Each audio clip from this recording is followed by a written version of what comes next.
Au menu de ce journal, tirage au sort pour les candidats des partis politiques et membres de la société civile devant siéger à l'autorité indépendante de gestion des élections EJ. L'exercice a été effectué dans la salle des banquets au CICB. C'était sous la supervision de Maître Aluseni Diop, huissier commissaire de justice près de la cour d'appel de Bamako. Également, dans ce journal-là, vous entendrez le ministre de l'Industrie et du Commerce, Mahmoud Ould Mohamed, fera le point de la réunion du Conseil national des prix tenue ce matin.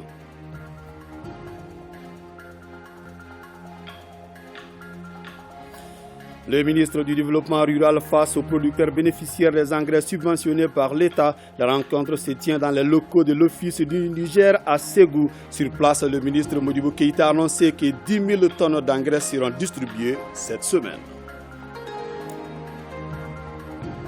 Focus Santé, on parle ce soir du centre de santé de référence de Nara. La structure en question prend en charge plusieurs pathologies. Elle est également confrontée à certaines difficultés comme l'insuffisance de personnel soignant.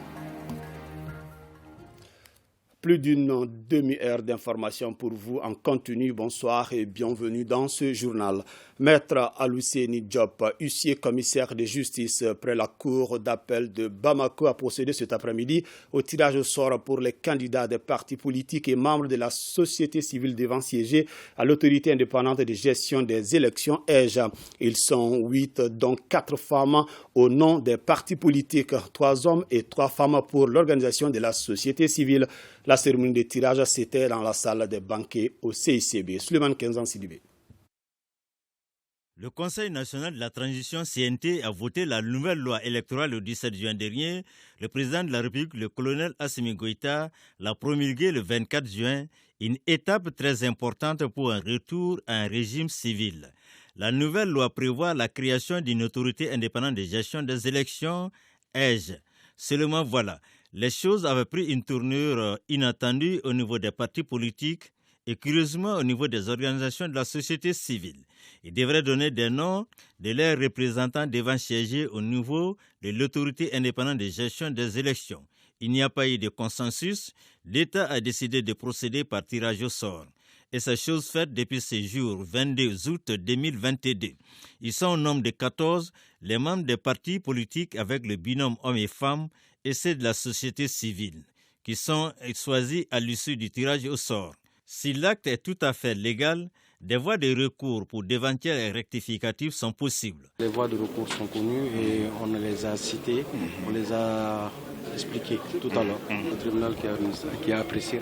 C'est par un souci de transparence pour donner la chance à tout le monde pour que les choses soient faites dans les règles de l'art. Le ministère de l'administration territoriale et de la décentralisation va publier dans les tout prochains jours la liste des heureux gagnants de ce tirage au sort, du moins les candidats des partis politiques de la société civile devant siéger à l'autorité indépendante de gestion des élections. Lancement ce matin ici à Bamako d'une formation à l'intention des sous-préfets nouvellement nommés. Ils sont près de 200 à se soumettre à cet exercice de mise à niveau. La formation porte sur plusieurs sujets relatifs à la bonne gouvernance. La finalité est de pouvoir mieux servir les populations. Aluseni Touré. Ils sont plus de 180 nouveaux administrateurs nommés, dont une centaine n'ayant jamais exercé à ce niveau.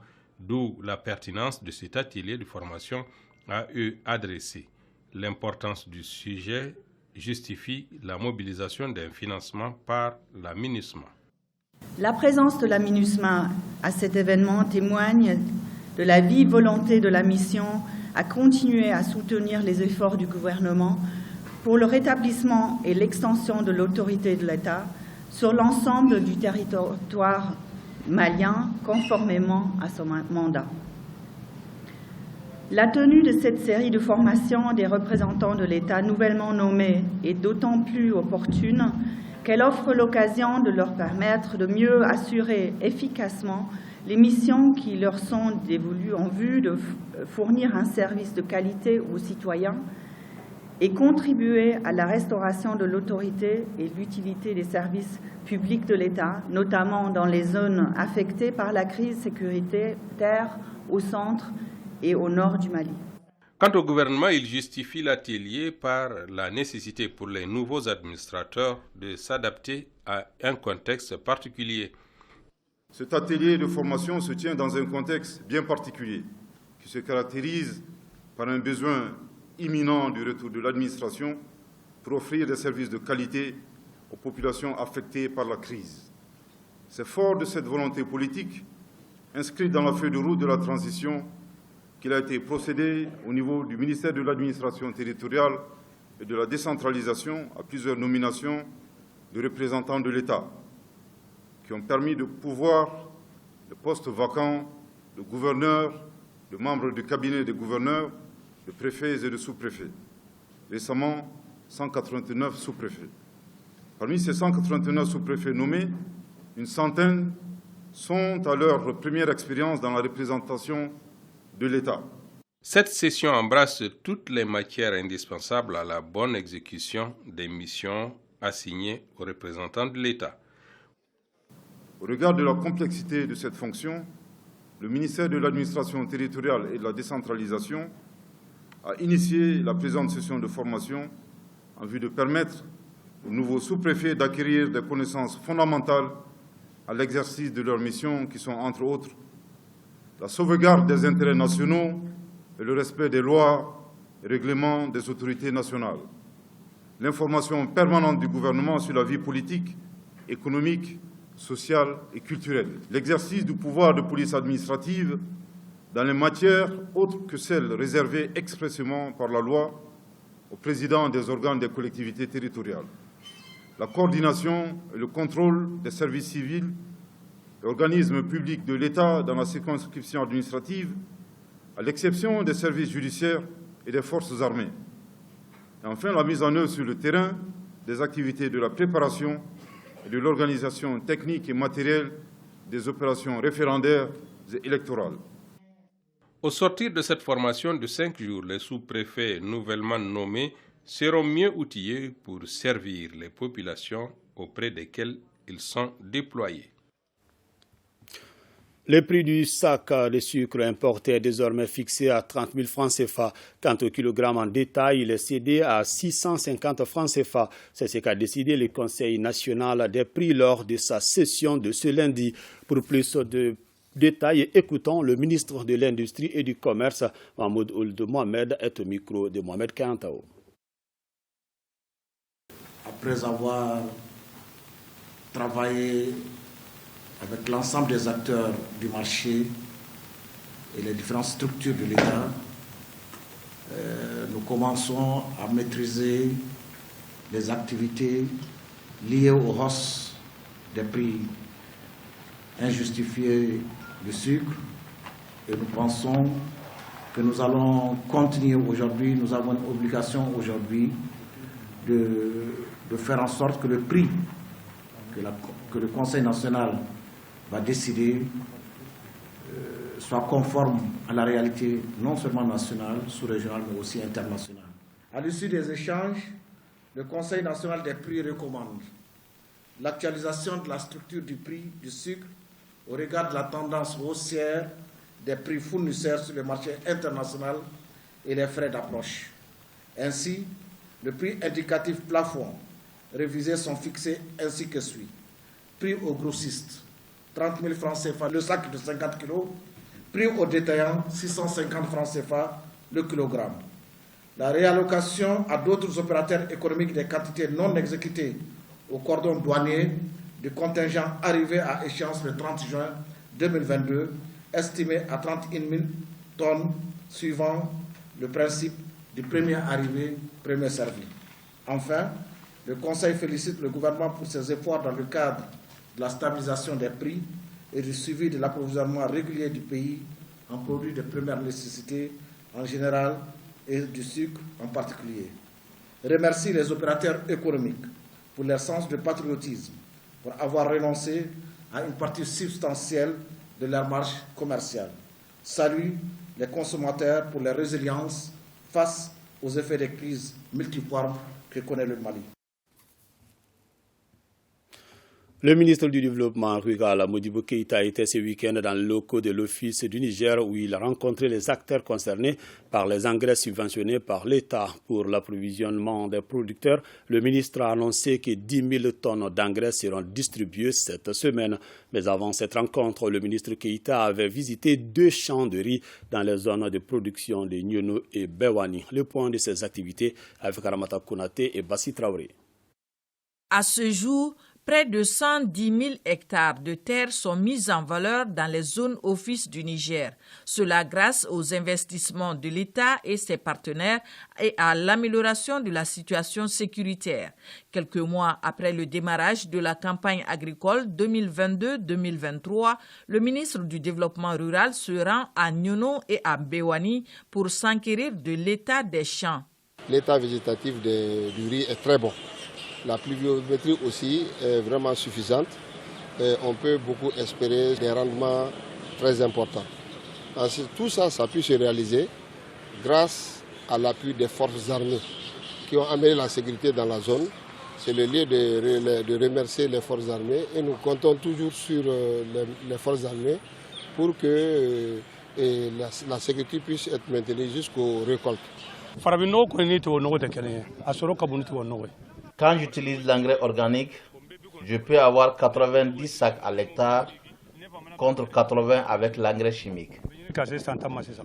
L'utilisation de l'engrais organique est un palliatif face à l'insuffisance de l'engrais chimique subventionné par l'État. Une insuffisance soulignée partout où le ministre Keïta s'est rendu. Sur 6 fournisseurs retenus, un seul a déjà honoré ses engagements en livrant 1300 tonnes d'engrais. J'ai déjà livré la quantité qu'on m'a accordée. J'ai sollicité l'obtention d'une commande de 700 tonnes que je compte livrer bientôt si on me l'accorde.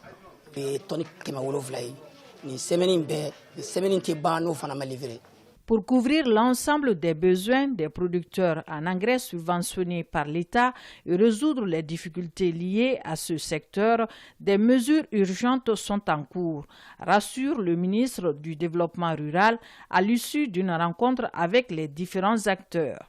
C'est un fournisseur parmi eux, d'ailleurs, qui s'est engagé avec l'appui du ministère des Finances à délivrer la semaine prochaine 10 000 tonnes d'engrais. Au cours de la rencontre, le ministre a également rappelé la crise mondiale qui a impacté tous les secteurs, dont l'approvisionnement du pays en engrais chimiques. Malgré cela, l'État débourse 17 milliards de francs CFA pour la subvention des engrais cette année, couvrant 15% des besoins des producteurs sur l'ensemble du territoire national. Les documents de la stratégie de communication 2022-2024 du ministère de la Justice et des Droits de l'Homme a été officiellement validé et remis aux autorités judiciaires. Le document a été élaboré dans le cadre du partenariat entre le Mali et le PNUD. Adama Djimde.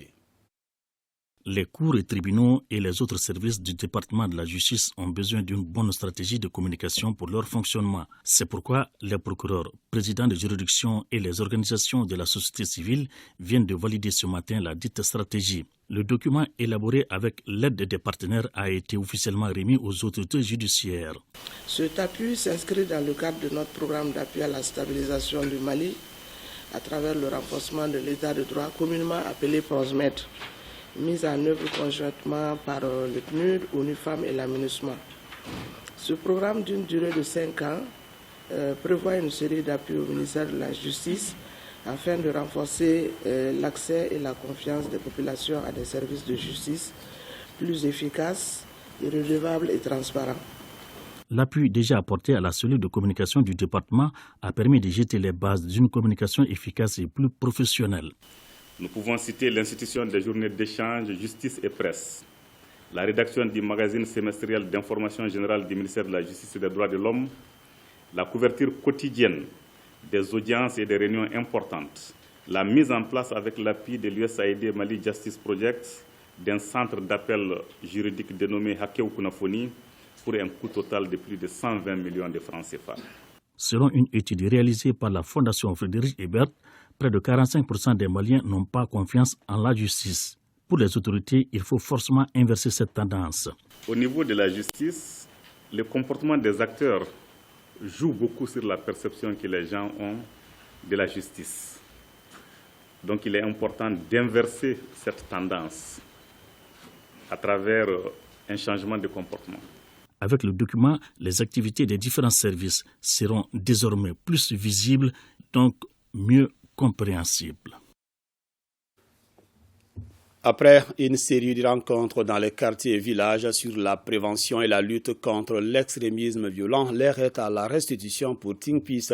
L'organisation vient de tenir un atelier pour présenter les résultats obtenus. C'était sous la présidence du ministre des Affaires religieuses, du culte et des coutumes, Fanta Mamanyantao.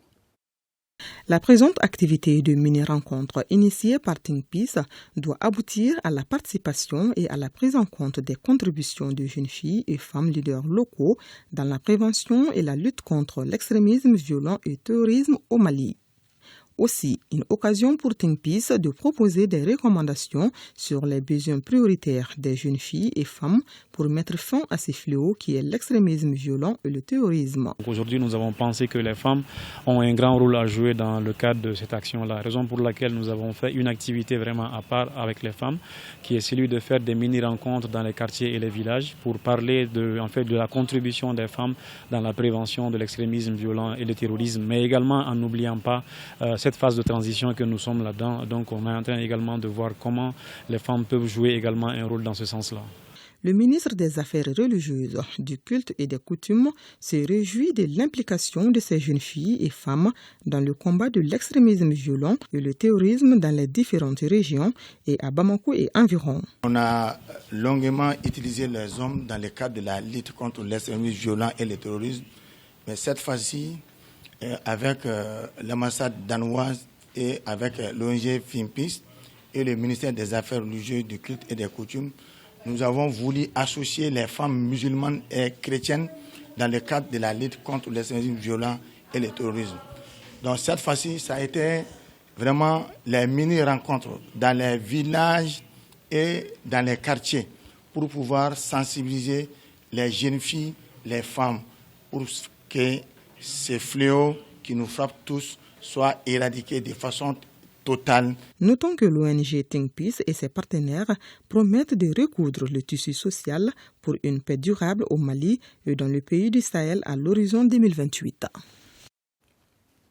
Les organisations et ONG féminines s'informent sur le contenu de l'accord pour la paix et la réconciliation. L'exercice vise surtout à mettre en place un réseau de 26 formateurs sur l'accord pour la paix et la réconciliation issu du processus d'Alger. Sorona Kamisogo. Les femmes du Mali veulent s'engager pour une meilleure vulgarisation du contenu de l'accord pour la paix et la réconciliation issu du processus d'Alger. C'est tout le sens de cet atelier initié par l'ONG GREFA. La faible participation des femmes dans le processus de mise en œuvre de l'accord va conduire, si rien n'est fait, à un déficit de prise en charge des besoins et des attentes des femmes alors qu'elles constituent un maillon essentiel de la résolution durable de la crise. Le présent atelier entre dans ce contexte. La rencontre s'inscrit dans le cadre de l'exécution du programme Femmes, Paix et Gouvernance, un programme financé par l'aide de l'Église norvégienne. Depuis 2020, nous avons une nouvelle stratégie, 2020-2024. Nous avons mis davantage focus sur les femmes, sur les jeunes filles. Et c'est dans ce cadre que nous avons pris l'initiative de mettre en œuvre un projet qui est nommé Femmes, Paix et Gouvernance et qui s'articule autour de la résolution 1325 des Nations Unies. Les 5 jours de travaux seront mis à profit pour renforcer les capacités des participants aux différents mécanismes de paix et de la réconciliation. Persuadé que la bonne compréhension et l'adhésion des citoyens augmente les chances de succès de la mise en œuvre de l'accord, le gouvernement de la République du Mali s'est engagé avec l'ensemble des acteurs en vue d'une application intelligente de cet outil précieux.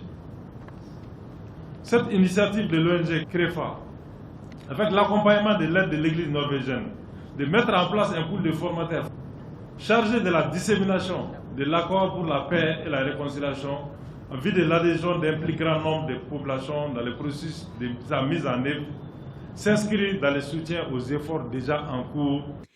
Ils sont au total une vingtaine de participants venus des régions de Gao, Kidal, Menaka, Mopti et le district de Bamako.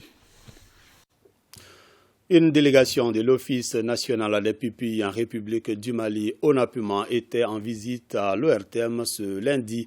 Objectif, s'enquérir du fonctionnement de la structure. Ils étaient environ 300 enfants pupilles à se rendre à l'ORTM pour cette visite, composée des filles et fils des soldats tombés pour la défense de la patrie. L'objectif est de faire connaître les différentes parties de l'ORTM aux enfants. Une initiative qui s'inscrit dans le cadre de la 10e édition des activités de vacances des pupilles. Nous sommes en ce moment en train d'organiser les activités de vacances avec les pupilles qui consistent à leur donner des cours de renforcement de capacité et puis aussi à les distraire, à mener des activités de plaisir et de découverte. Donc nous nous sommes dit que l'Office national de la radio et de la télé, il faudrait bien qu'ils puissent venir les voir, ce qui se passe, comment l'information est traitée et diffusée ici au Mali. Après les visites des studios et différentes salles des régies de la structure, le directeur général de l'ORTM, pour sa part, salue l'initiative de l'ONAPUMA et se dit disponible à les accompagner. Une visite très importante pour nous ici à l'ORTM, parce que ça permet justement à ces enfants de comprendre un peu comment fonctionne l'ORTM. Peut-être nous aurons parmi ces enfants-là des futurs animateurs, des futurs journalistes, mais ce qui nous réjouit déjà, on a compris que ce sont des enfants qui nous suivent également, qui suivent nos programmes. Tout à l'heure, on leur a demandé est-ce qu'il y a des programmes qu'ils connaissent ici à l'ORTM. Ils ont dit oui, ils ont donné le nom de certaines émissions. Et nous, en tant que service public, nous allons les accompagner, nous allons mettre la lumière sur ces actions parce que c'est une structure aujourd'hui qui a vraiment besoin d'appui. C'est vrai que l'État fait beaucoup, l'État les accompagne même financièrement. Selon la directrice de l'Office national des pupilles en République du Mali, ONAPUMA, l'organisation compte aujourd'hui un effectif de plus de 1000 enfants. Création du franc malien, c'est le thème d'une conférence organisée par l'Association pour la promotion des idéaux des pères des indépendances africaines. Il s'agit de faire connaître les raisons qui ont motivé la création du franc malien. Mamadou Fani. La monnaie reste un instrument de souveraineté d'un pays. En clair, difficile pour un État de parler d'indépendance sans sa propre monnaie. C'est du moins l'avis des différents conférenciers du jour dont le thème porte sur la création du franc malien. Ceux qui n'ont pas connu Modibo, ceux qui n'ont pas connu le franc malien, pensent qu'en quittant le franc CFA, le Mali ne va pas exister. Alors que le Mali a existé, a fait beaucoup de choses avec le franc malien. Et je ne vois pas pourquoi les gens vont avoir peur de ce changement. Moi, je pense que la souveraineté nationale commence par son franc. Il faut qu'on gère notre monnaie pour qu'on puisse être souverain. Les pays qui ont leur monnaie propre là, ils sont plus développés que les gens qui ont le franc CFA. Le contexte de la création du franc malien, la vision pour sa mise en œuvre, les obstacles et quelles politiques monétaires pour le Mali d'aujourd'hui ont été largement débattus par les panélistes. Il est indispensable que nous ayons une politique monétaire en prise sur nos besoins et nos intérêts véritables. Alors, on n'a pas seulement à dire que est-ce qu'on peut, mais on doit le faire. Pourquoi? Parce qu'il y a une corrélation entre la politique, la souveraineté économique et la souveraineté monétaire. Tant qu'il y aura une monnaie extravertie qui nous arrime à l'extérieur, qui n'est pas tenue par nous-mêmes, notre économie sera toujours à la merci de ceux qui utilisent cette monnaie-là. Les différents échanges ont permis aux participants de faire une immersion dans l'histoire du Mali de l'indépendance à nos jours. La conférence a été aussi une véritable école pour la nouvelle génération. Souvenons-nous de ce chant « Debout partout, debout ». Au Mali, ô ma patrie, c'était le 22 août 1967, 55 ans après. L'esprit qui était un appel au sursaut patriotique est plus que jamais d'actualité au regard de la situation actuelle du pays. Notre reporter Alpha Maïga nous fait revisiter le champ de la Révolution avec les regards croisés d'un acteur de l'époque, d'un pionnier et d'un artiste de nos jours.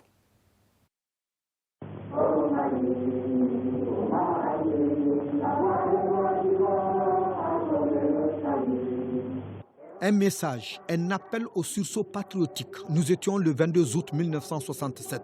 Le chant de la révolution, c'est pour réaffirmer l'attachement à un engagement, celui pris par le peuple le 22 septembre 1960. Un peuple uni pour construire un État indépendant et souverain et du coup jeter les bases d'une économie socialiste. Amis soldats, intellectuels, la voix de Modibo a sonné le salut. Le chant a été composé par besoin pour exciter la population à accepter la révolution. Modibo Keïta, le premier président du Mali, a voulu d'abord que tout le Mali soit instruit.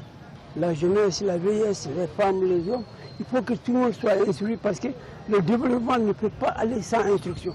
Il fallait dire soyons heureux dans les chantiers, dans les usines, dans les bureaux, sachons dire oui au sacrifice. Montons la vigilance partout, à tout moment. C'est ça qui est important. Modibo était l'homme qu'il fallait suivre. Une seule option, le socialisme. Parce que Modibo était un exemple. Intelligent, mais surtout honnête et digne et respectueux du bien public. Le chant du 22 août, ce fut ce jour face à l'adversité, à la menace impérialiste. Ce chant, c'était pour galvaniser le peuple parce que le Mali vient de suivre ce que l'impérialisme était en train de faire contre l'Afrique. N'oubliez pas qu'en février 1966, il y a eu le coup d'État contre Kwame Nkrumah. C'était un signe très fort pour les vrais panafricanistes et ceux qui se sont engagés contre l'Occident. Modibo savait que son tour arrivait.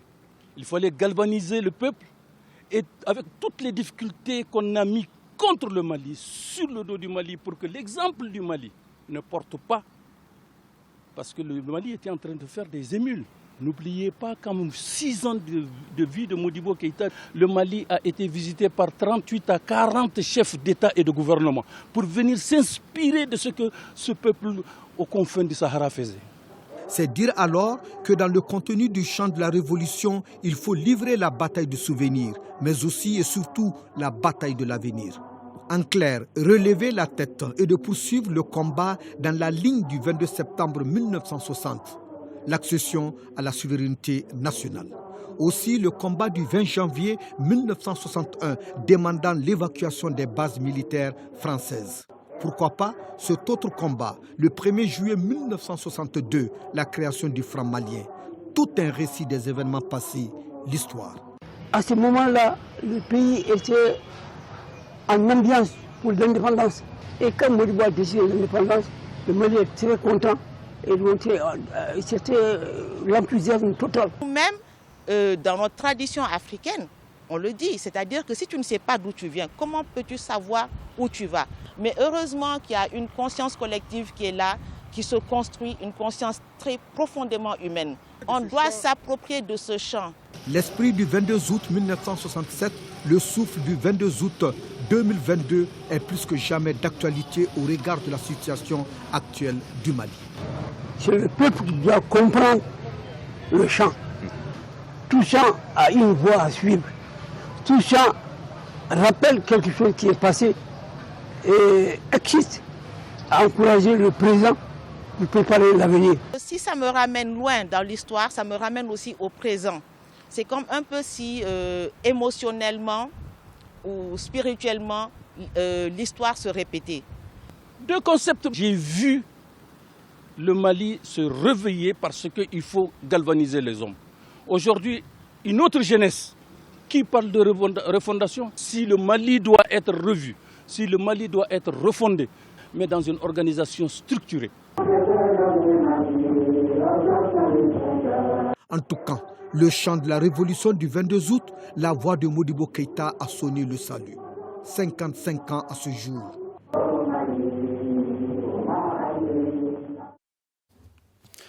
Inondation dans le cercle de Bourem, c'est suite aux pluies torrentielles qui se sont abattues sur la localité. Alpha Meiga. Bourem sous la colère du ciel, heureusement pas de perte en vies humaines. Les pluies diluviennes ont fortement pesé sur l'environnement de Bourem. Des désastres incalculables pour le moment. À travers ces images, plusieurs maisons se sont écroulées. Une centaine de personnes se sont retrouvées sans abri. Du coup, ces personnes sont exposées au froid, les maladies liées à l'eau. Le cri de cœur, c'est que c'est la catastrophe à Bourem. C'est le désespoir. Ils ont creusé un canal de 300 mètres pour chercher à dégager l'eau sous les maisons. Nous avons aussi cherché une motopompes pour venir dégager l'eau. La catastrophe ne choisit pas les gens sur lesquels cette catastrophe tombe. C'est dire que le cri de cœur des populations est à la dimension du spectacle désolant qui s'affiche, des habitats écroulés, le cheptel emporté.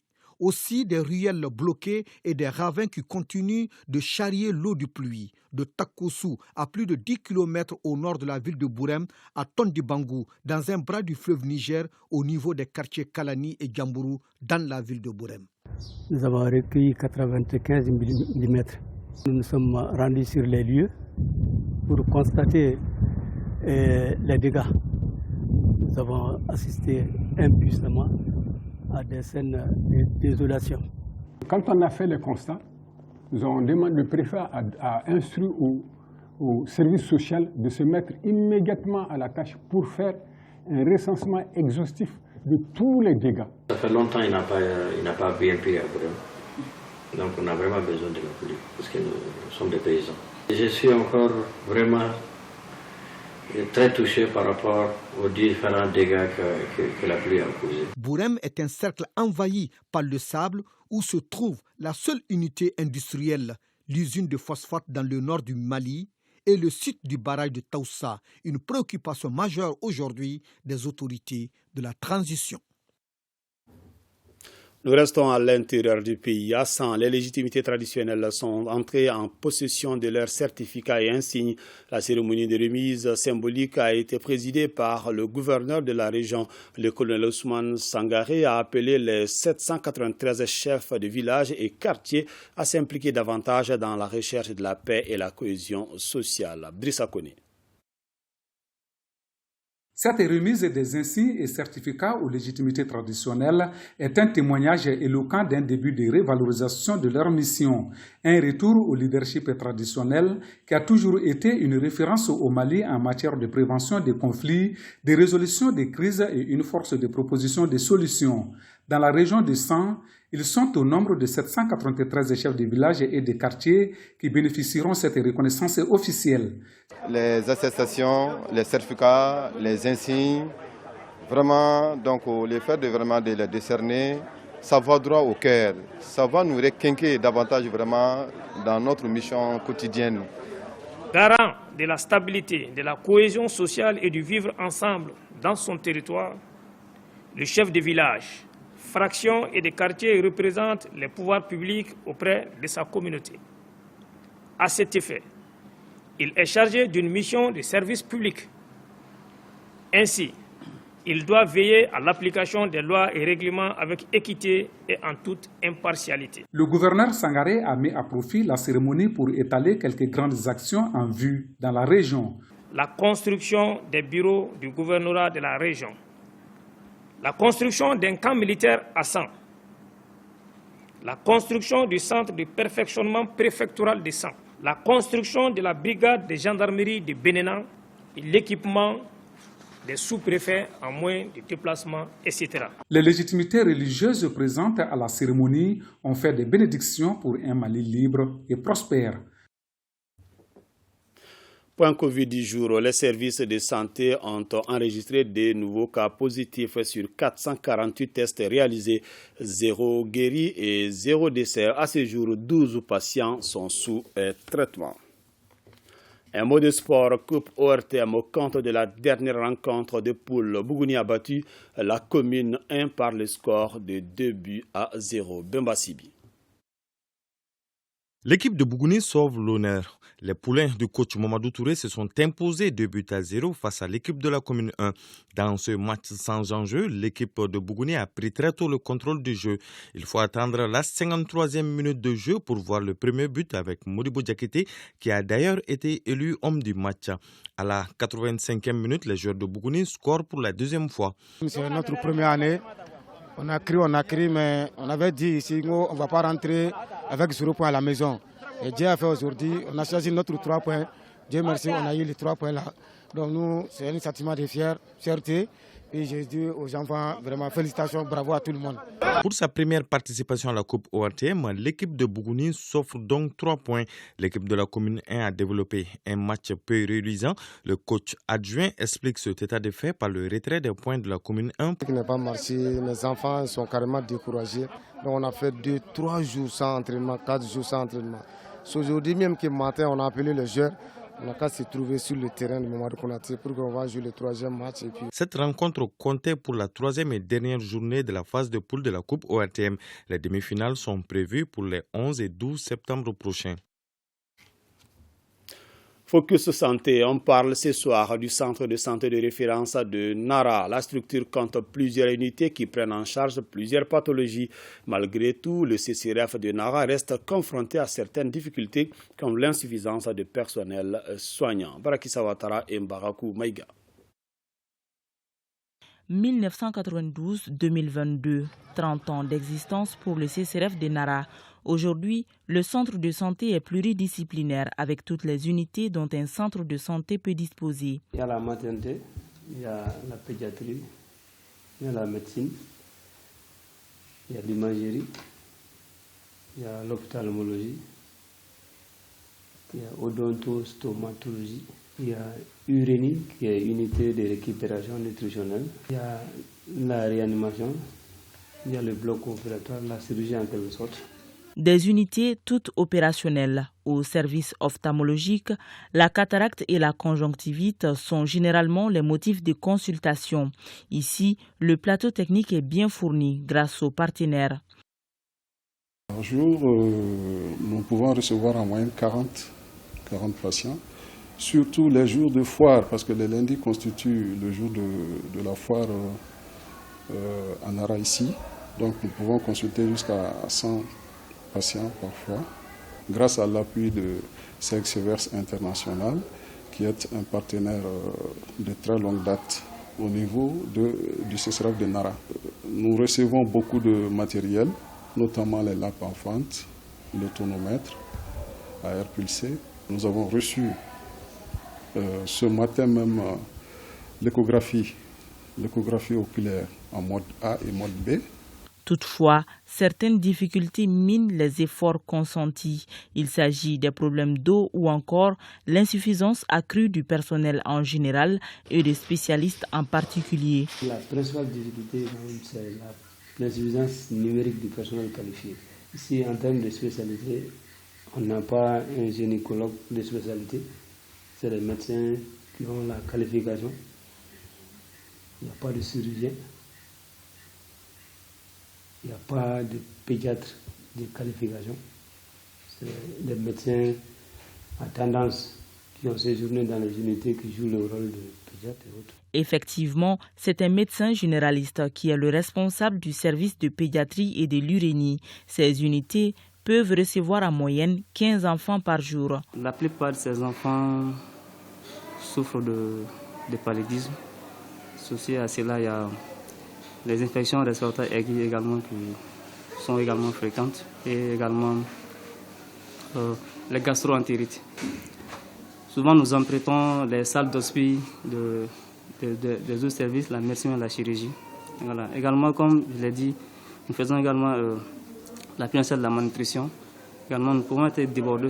Souvent, nous avons un hangar pour cela où nous amenons souvent certains enfants.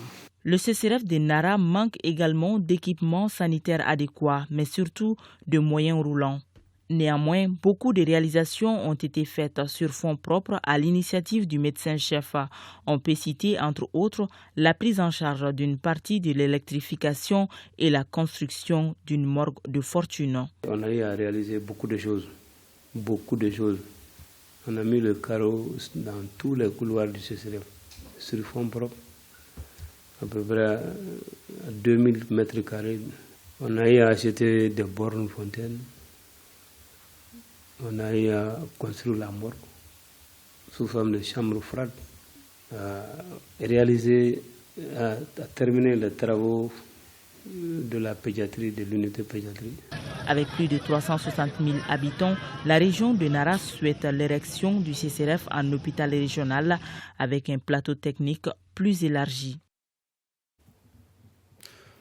Nous vous annoncions hier le décès du sculpteur Amaïgiré Dolo. Ses obsèques ont eu lieu cet après-midi ici à Bamako. Amaïgiré était une célébrité mondiale de par le caractère exceptionnel de ses œuvres basées sur les bois récupérés et une forte croyance communautaire. Pour lui rendre hommage, notre reporter Chekmar Sangaré revient sur l'œuvre de l'homme. L'homme est d'abord un artiste sculpteur de bois de classe exceptionnelle dont les œuvres sont exposées de par le monde. Ensuite, un style basé sur l'abstrait et enfin une croyance artistique fondée sur le devoir. Dans sa tendre jeunesse, Amaïgiré a dû œuvrer à concilier création artistique et tabou de sa communauté à laquelle il accorde beaucoup de respect. C'est ainsi que ses œuvres réservent une grande place aux croyances populaires avec en toile de fond l'existence de deux mondes conformément à la cosmogonie Dogon. Amaïgiré Dolo est un produit de l'Institut national des arts promotion 1982. Aux côtés de la sculpture, il pratique de la peinture avec un penchant pour la récupération. Le sexagénaire natif de Sanga au pays Dogon était l'incarnation de la modestie. Il vivait et travaillait dans la cité de Balanza et fut l'un des principaux animateurs du salon d'art contemporain de Ségou, Ségou Art. D'ailleurs, il donne son nom à l'une des deux salles d'exposition du Quai des Arts de la Fondation Festival sur le Niger à Ségou. Doramper Amaïgiré Dolo, c'est donc la fin de cette édition. Merci de l'avoir suivi, que le bon Dieu nous assiste.